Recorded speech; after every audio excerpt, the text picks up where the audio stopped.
ٹیسٹوں کا زمانہ ہے۔ ٹیسٹوں کے معنی ہوتے ہیں ٹیسٹ کے ذریعے سے پتہ چل جائے کہ اندر کی حالت کیا ہے۔ اکثر ڈاکٹروں کے پاس جب بیمار پہنچتا ہے تو ڈاکٹر اس کو بیماری ڈائیگنوز کرنے کے لیے کہتا ہے یہ ٹیسٹ کر کے لاؤ، یہ ٹیسٹ کر کے لاؤ، اور اس کے بعد جب وہ بیمار ٹیسٹ کر کے لاتا ہے تو ڈاکٹر اس کی بنیاد پر ڈیسائیڈ کر دیتا ہے کہ کیا کیا بیماریاں ہیں، کتنے قسم کے ٹیسٹ کن کن بیماریوں کے لیے کیے جاتے ہیں۔ وہ اصل چیز تو ڈاکٹر بتائیں گے، لیکن کچھ نہ کچھ تجربہ ہم کو بھی ہوتا رہتا ہے کہ جب ڈاکٹر لکھتا ہے فلاں ٹیسٹ کرو، فلاں ٹیسٹ کرو، ان ٹیسٹوں کے ذریعے سے پتہ چلتا ہے کہ اندر کی بیماریاں کیا کیا ہیں۔ گویا اندر کا حال معلوم ہوتا ہے کسی اور چیز کے ٹیسٹ سے۔ اگر ہم اس کو ایک بہت سادہ مثال میں سمجھنا چاہیں تو یوں کہیں گے کہ ایک آدمی کو کڈنی میں بہت درد ہو رہا ہے، وہ ڈاکٹر کے پاس پہنچا، ڈاکٹر نے ڈائیگنوزنگ کرتے ہوئے کہا فائنل تو میں بعد میں بتاؤں گا، اس وقت مجھے لگتا ہے کہ آپ کی کڈنی میں سٹون ہے، لیکن آپ ٹیسٹ کر کے لاؤ، اس سے پتہ چل جائے گا کیا ہے، لیکن اس وقت میرا اندازہ یہ ہے کہ آپ کو سٹون ہے، درد اسی قسم کا ہے۔ یہ آدمی گیا اور پیشاب ٹیسٹ کر کے لایا تو اس نے دکھا دیا واقعی سٹون ہے۔ اب ڈاکٹر کہتا ہے کہ ہمیں یہ پتہ چل جانا چاہیے کہ سٹون کتنا بڑا ہے، تم الٹرا ساؤنڈ کر کے لاؤ اور الٹرا ساؤنڈ دکھا دے گا کہ کتنا بڑا سٹون ہے۔ چلو الٹرا ساؤنڈ کر کے وہ بتاتا ہے اتنے ایم ایم ہے۔ اس کے بعد ڈاکٹر کہتا ہے میں نے پہلے ہی سمجھ لیا تھا کہ آپ کو سٹون ہے، ٹیسٹوں نے بھی دکھا دیا۔ یہ سٹون اندر ہے، نظر کسی کو نہیں آیا، لیکن ایک شخص نے اپنے تجربے کی بنیاد پر کہا کہ اندر سٹون ہے، دوسرے نے پیشاب کے قطروں کی بنیاد پر کہا اندر سٹون ہے، اور تیسرے نے یہاں کوئی چیز گھمائی جو الٹرا ساؤنڈ کرنے والے کہتے ہیں تو اندر دکھا رہا ہے وہ وہاں سٹون اندر ہے اور کتنے ایم ایم ہے۔ ایک سادہ سی مثال ہے۔ ایمان اندر کی کیفیت کا نام ہے۔ اس اندر کی کیفیت کے لیے اگر کوئی ٹیسٹ کرنے کے لیے ہم کوئی میٹر لگائیں گے تو وہ کون سا میٹر ہے جسے پتہ چل جائے گا اندر ایمان چھا کے نہ۔ اس کے لیے اللہ کے نبی علیہ السلام نے کئی میٹر بتائے ہیں۔ مثلا ایک میٹر کیا فرمایا اذا سرت حسنتک وساءت سیئتک فانت مومن، جب تمہیں اچھے کام کرنے پر خوشی ہو، نیکی کے کام کرنے پر تمہیں خوشی ہو اور گناہ کرنے پر تمہیں افسوس ہو، تو یہ علامت ہے کہ تمہارے اندر ایمان ہے۔ اس کے معنی یہ ہے کہ ایک آدمی ایمان والا ہے جو ہی اس نے کوئی نیکی کا کام کیا، نماز ادا ہو گئی، گناہ سے بچ گیا، روزہ رکھ لیا، تلاوت ہو گئی، کسی کو خیر کیا اور اندر سے خوشی ہوئی میں نے اچھا کام کیا، اور گناہ سے بچنے کی کوشش کرتا رہا، بچ نہیں پایا، کوشش کرتے کرتے بچ نہ پایا اور گناہ ہو گیا، اس کے بعد اندر احساس ہے غم کہ کیوں ہو گیا مجھ سے یہ غم اور یہ احساس، یہ علامت ہے کہ ایمان ہے۔ آج بہت لوگ یہ سوال کرتے رہتے ہیں، خصوصاً نوجوان، بہت لوگوں کو یہ بیماری ہو جاتی ہے، اور بہت لوگوں کو کیا بعض دفعہ اندازہ یہ ہوتا ہے کہ زندگی میں ایک نہ ایک مرتبہ ہر شخص کو یہ بیماری ہونے والی ہے۔ کون سی؟ وسوسے کی، اللہ کی ذات کے بارے میں وسوسہ، نبی کی ذات کے بارے میں وسوسہ، ازواج مطہرات کے بارے میں برے خیالات۔ حتیٰ کہ ایک صاحب ہیں جو مجھے فون کرتے رہتے ہیں، اس کو بار بار خیال آتا ہے میری بیوی کو طلاق ہو گئی، حالانکہ ہے نہیں، طلاق ہے نہیں۔ تو یہ جو وسوسے آتے ہیں، ان وسوسوں میں بعض دفعہ آدمی کی حالت یہ ہوتی ہے کہ آدمی کے دل میں خیال آتا ہے پتہ نہیں خدا ہے بھی یا نہیں، چاہتا ہے یہ خیال نہ آئے پھر آتا ہے، پتہ نہیں نبی سچے نبی تھے بھی یا نہیں، چاہتا ہے یہ دل میں خیال نہ آئے مگر پھر بھی آتا ہے۔ اتنا تنگ آتا ہے انسان کہ اپنا سر دیوار میں مارنے کو جی چاہتا ہے، یہ خیال مجھے کیوں آ رہا ہے۔ چنانچہ جناب رسول اکرم صلی اللہ علیہ وسلم سے بھی یہ سوال کیا گیا کہ حضرت ہمارے دل میں کبھی ایسے برے خیالات آتے ہیں اور ہم ظاہر نہیں کر سکتے، اگر ظاہر کریں گے تو آپ فرمائیں گے تم کافر ہو۔ تو حضور نے فرمایا ہاں اگر ایسا ہے تو سمجھو تمہارے اندر ایمان ہے۔ اب سوال یہ جو برا خیال ہے اس کو ایمان کی علامت کیسے بنایا گیا؟ تو جواب اس کا یہ ہے کہ برے خیال آنے پر جو افسوس ہے، یہ افسوس ایمان کی علامت ہے۔ ایمان والے کی علامت یہ ہے کہ اس کو یا تو برائی کرے گا ہی نہیں، اور اگر کرے گا تو برائی کے بعد اس کو افسوس ہوگا مجھ سے کیوں ہو گئی، مجھ سے غلطی کیوں ہو گئی۔ یہ افسوس ہونا ایمان کی علامت ہے۔ اسی طرح سے اللہ کے نبی علیہ السلام نے فرمایا جب تم دیکھو گے کسی آدمی نے سخت گرمی میں روزہ رکھا ہے، جب تم دیکھو گے کسی آدمی نے سخت سردی میں وضو کر لیا، تو تم گواہی دینا کہ اس کے اندر ایمان ہے، ورنہ کہاں رکھے۔ ایک حدیث میں ہے اور ترمذی شریف میں حدیث ہے، آپ نے فرمایا کیا میں تمہیں بتاؤں ایک ایسا عمل کہ تمہارے سارے گناہ معاف ہو جائیں گے؟ صحابہ نے عرض کیا رہا ہے ضرور فرمائیں۔ آپ نے فرمایا جب تمہارا جی نہ چاہتا ہو وضو کرنے کو ٹھنڈے پانی کی وجہ سے، اس وقت اچھی طرح سے وضو کر لینا تو علامت ہے کہ تمہارے اندر ایمان ہے، تمہارے گناہ معاف ہو جائیں گے۔ غرض یہ کہ انسان کے ذات کچھ اعمال صادر ہو جاتے ہیں جو انڈیکیشن ہوتا ہے کہ اندر ایمان ہے۔ جیسے ایک آدمی کی حالت یہ ہے کہ وہ نماز بھی نہیں پڑھتا، روزہ بھی نہیں رکھتا، گناہ سے بھی نہیں بچتا، ہے ایمان والا مسلمان، لیکن اعمال کے اعتبار سے اتنا کمزور ہے، نہ کوئی فرض ادا کر رہا ہے، نہ حرام سے بچا ہوا ہے، نہ قرآن پڑھا ہوا ہے، نہ تلاوت کرتا ہے، نہ تسبیح کرتا ہے، نہ توبہ، کچھ بھی نہیں۔ اس حالت میں اس کے سامنے حضور کی توہین کی جائے، نعوذ باللہ من ذالک، حضور کو برا والا کہا جائے، اس کا دم آگ لگ جائے، یہ آگ لگ جائے گی، علامت ہے کہ اندر ایمان ہے۔ اگر ایمان نہ ہوتا وہ کہتا بہت اچھا، وہ کہتا بہت اچھا، اندر ہی آگ جو لگی ہے، حالانکہ عملی زندگی اس کی بہت کمزور ہے، پر اندر ہی جو آگ لگ گئی اس کو، اس آگ لگنے کی وجہ سے سمجھا جائے گا کہ اندر ابھی نبی کا تعلق ہے، تبھی تو اس کو برا لگا۔ آپ کو ہو سکتا ہے کبھی سنا ہوگا یا پڑھا ہوگا یا پڑھیں گے، ایک دفعہ ایک صاحب نے کتاب لکھی تھی حضور کی شان میں، گستاخیوں کی کتاب لکھنے والے کا نام تھا راجپال۔ کتاب اس نے لکھی تھی، بہت ہی نامناسب عنوان رکھا تھا، بہت ہی غلط عنوان رکھا تھا کتاب کا نام اس نے رکھا تھا رنگیلا رسول، اور آپ سمجھ سکتے ہیں کہ رنگیلے کے معنی کیا ہے، یہ 1947 سے پہلے کی بات ہے۔ اب جب اس شخص نے کتاب لکھی تو مسلمان تو مشتعل ہوں گے، ہونا بھی چاہیے، برداشت نہیں۔ وہ ایمان والا جو کتنا ہی دین سے دور ہو، لیکن جب نبی کی شان میں گستاخی ہوتی تو برداشت نہیں کرتا، یہ ایمان کی علامت ہے، تو اسے برداشت نہیں ہو سکتا۔ بہرحال جب اس نے کتاب لکھی تو ہر جگہ مسلمان جلوس نکالنے لگے، جلسے ہونے لگے۔ لاہور میں بہت بڑا جلسہ ہوا، مولانا عطا اللہ شاہ بخاری وہاں تقریر کر رہے تھے اسی موضوع پر۔ جس شخص نے کتاب لکھی تھی اس شخص کو گرفتار کیا گیا، وہ کراچی میں، 1947 سے پہلے کی بات ہے، اس وقت ہندوستان پاکستان تقسیم نہیں ہوا تھا۔ کراچی میں اس شخص کو گرفتار کیا گیا۔ مسلمان محسوس کر رہے تھے کہ یہ جو گرفتار کیا گیا ہے یہ دکھلاوے کے لیے گرفتار کیا گیا، اصل میں اس کو کوئی سزا نہیں دینی، اصل میں بچانا ہے، لیکن دکھلاوے کے لیے مقدمہ چل رہا تھا۔ تو جس دن عدالت میں پیشی تھی اس دن ایک شخص جو دیندار نہیں تھا، سیدھا سادہ نوجوان تھا، اور وہ ترخان کا بیٹا تھا، چھانکوٹ ترخان کا بیٹا تھا، وہ اپنے گھر سے چورس لے کر کے گیا اور کورٹ کے اندر داخل ہو گیا۔ اب جب وہ بیانات چل رہے تھے تو راجپال صاحب جب کھڑے ہو گئے بیان دینے کے لیے تو یہ شخص اٹھا اور جب تک چورس مارا، عدالت بھری عدالت، اور تب تک مارتا رہا جب تک وہ گرا دیا۔ ساری عدالت دیکھ رہی ہے، آدمی گر کے مر گیا۔ اس کے بعد اس شخص نے جج کو مخاطب کر کے کہا، سب سے پہلے گواہ آپ ہیں کہ میں نے اس کو مارا۔ کیوں ایسا ہوا؟ کہ وہ برداشت نہیں کر سکتا تھا کہ میری نبی کی شان میں یہ شخص ایسی، حالانکہ سیدھا سادہ تھا۔ اس کے بعد ظاہر وہ تو کورٹ میں تھا تو باہر نہیں آ سکتا تھا، وہیں گرفتار ہو گیا وہ۔ اس کے بعد اس کو بچانے کے لیے اب وکیلوں کا پورا پینل تیار ہو گیا۔ اس میں کراچی سے ایک وفد آیا علامہ اقبال کے پاس، یہ کہنے کے لیے کہ آپ چل کر کے وکالت کریں، شاید آپ کی وکالت سے یہ لڑکا بچ جائے گا، اس کو کم سے کم پھانسی نہیں ہونی چاہیے، حالانکہ مرڈر اس نے عدالت میں کیا ہے، بچے گا کیسے وہ؟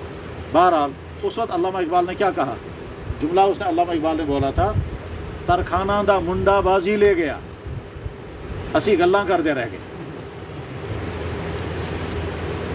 اس روئے صرف کتھ کران چھان گڑ زیون۔ کیا زیون؟ وہ جو وفد آیا تھا انہوں نے کہا کہ علامہ ہم جب یہاں آ رہے تھے اور ہم جیل میں چلے گئے اس لڑکے سے ملنے کے لیے، اس سے ہم نے کہا گھبرانا مت، ہم جا رہے ہیں تمہارے لیے لے کر کے آئیں گے علامہ اقبال کو، وہ جب وکالت کریں گے وہ تو دنیا کا مانا ہوا وکیل، کیونکہ انہیں لا پڑھا تھا اور لندن میں پڑھا تھا، تو اس لیے مانا ہوا وکیل جب تمہاری وکالت کرے گا تو تم کیوں؟ تو وہاں سے اس آدمی نے کہا کہ مجھے کسی کے وکالت کی ضرورت نہیں، کسی مقدمے کی ضرورت نہیں، مجھے تو حضور کی خواب میں زیارت ہو گئی، حضور نے فرمایا علیم الدین میں تیرا انتظار کر رہا ہوں۔ یہ اندر ایمان تھا۔ جیسے یہ چیزیں ایمان کی علامتیں ہیں، اسی طرح سے ایمان کی ایک علامت ہے مسجد کی تعمیر، کہ مسجد کی تعمیر کرنے کے لیے ایمان والا ایک دم کھڑا ہو جائے، اللہ کے نبی علیہ السلام جب مدینہ شریف تشریف لائے تو سب سے پہلے آپ نے مسجد کی سنگ بنیاد رکھی، اور اس طرح سے کہ آپ نے خود مسجد کی تعمیر میں حصہ لیا، پتھر اٹھائے اور سارے کام جس طرح سے سب لوگ کر رہے تھے، اور مسجد نبی کی بنیاد رکھی۔ تذکرہ اس کا حدیثوں میں بھی آتا ہے، سیرت کی کتابوں میں بھی آتا ہے، کس طرح سے اللہ کے نبی نے زمین دی، پھر کس طرح سے لوگوں نے مل کر کے مسجد تعمیر کی، اور اس کے بعد پھر مسجدوں کی تاریخ مسلمانوں کی بڑی دلچسپ تاریخ ہے، کیسے کیسے مسلمان شوق اور جذبے کے ساتھ کیسے کیسے مسجدیں بنایا کرتے ہیں۔ بلکہ مسلمان جہاں پہنچیں گے سب سے پہلے مسجد کی بنیاد رکھیں، اپنی آبادی سے پہلے مسجد کی، اس لیے کہ اللہ کے نبی علیہ السلام جب مدینہ شریف تشریف لائے آپ نے اپنے مکان کا ارینج نہیں کیا، سب سے پہلے مسجد کی بنیاد رکھی۔ آپ کے اپنے رہنے کے لیے کوئی انتظام نہیں، نہ گھر، نہ فنڈز، نہ پیسہ۔ ازواج مطہرات آپ کے جو بچے تھے وہ مکہ میں تھے، اور حضور دوسرے کے گھر میں ہیں، ابو ایوب انصاری کے گھر میں، جو سب سے پہلے اپنی مسجد کی سنگ بنیاد رکھی، وہی مسجد آپ مسجد نبی کہلاتی ہے، جو اس وقت حضور نبی علیہ السلام نے بنائی تھی۔ بلکہ جب حضور مدینہ پہنچے تو شہر میں جانے سے پہلے شہر کے باہر ایک گاؤں تھا، اس گاؤں کا نام تھا قبا۔ اس قبا میں آپ نے قیام کیا ہے، یا 14 دن یا 24 دن۔ مدینہ پہنچتے ہوئے اللہ کے نبی علیہ السلام نے قبا نام کے گاؤں میں 14 دن قیام کیا یا 24 دن قیام کیا۔ آج وہ قبا مدینہ شریف کا ایک محلہ ہے۔ آپ مسجد نبی سے جب قبا کے لیے چلتے ہیں تو 20 منٹ یا آدھے گھنٹے پہ پیدل پہنچتے ہیں قبا کی مسجد میں۔ اللہ کے نبی علیہ السلام نے نماز پڑھی، اس کی تعمیر کی، اور اس مسجد میں نماز پڑھنے کا اللہ نے حکم دیا، اس مسجد میں جایا کریں آپ، لمسجد اسست علی التقوی من اول یوم احق ان تقوم فیہ، آپ جایا کریں اس مسجد میں۔ اس لیے اللہ کے نبی علیہ السلام قبا کی مسجد میں آیا کرتے تھے اور فرماتے تھے جو سنیچر کے دن حضور آتے تھے، جو مسجد قبا میں جا کر 2 رکعت نماز ادا کرے گا ایک عمرے کے برابر ثواب ملے گا۔ اللہ کی توفیق عطا فرمائے سب کو وہاں پہنچنے کی، اور قبا کی مسجد میں غرض یہ کہ اللہ کے نبی جہاں پہنچے سب سے پہلے اپنی مسجد کی سنگ بنیاد رکھی، قبا کی مسجد بنائی، اہل و عیال مکہ میں تھا، پھر شہر مدینہ میں پہنچے، مسجد نبی کی بنیاد رکھی، تعمیر کی، اہل و عیال مدینہ میں، اور اس وقت حضور کی مسجد بالکل سیدھی سادھی، 4 دیواریں ہیں، نیچے ریت ہے، نہ کوئی کھڑکی نہ کوئی دروازہ، بالکل آج جیسے ہمارے گھروں میں شیڈ ہوتا ہے شیڈ، ویسے ہی حضور کی مسجد میں نہ کوئی محراب، 4 دیواریں سامنے کھلا ہوا، نیچے صرف ریت اور سیخ، اسی میں نماز پڑھتے رہے، ساری زندگی اسی میں نماز پڑھی۔ اس کے بعد پھر مسلمان جہاں جہاں پہنچے وہاں وہاں مسجدیں بنتی گئیں، اور مسلمانوں کی تاریخ مسجدوں کے سلسلے میں نہایت ہی حیرت انگیز تاریخ ہے، کیسی بے نظیر مسجدیں بنائی گئیں، کیا کیا اس میں آرٹ رکھے گئے ہیں، اور کیا کیا خوبیاں بنائی گئی ہیں۔ بہرحال مجھے واقعہ یاد آیا،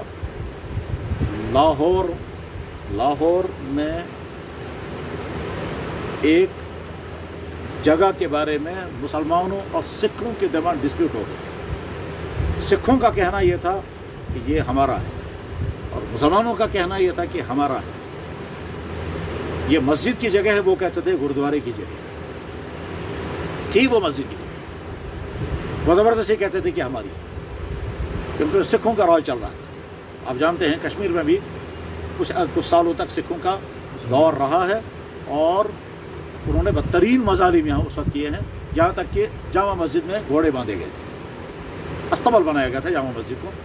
خیر، تو اب اس زمین کے بارے میں جب جھگڑا ہو گیا، اور سکھ کہتے تھے یہ ہمارے گردوارے کی زمین ہے، اور مسلمان کہتے تھے مسجد کی زمین ہے، کورٹ میں جج جو ہے وہ انگریز ہے، کورٹ میں کیس چلا گیا۔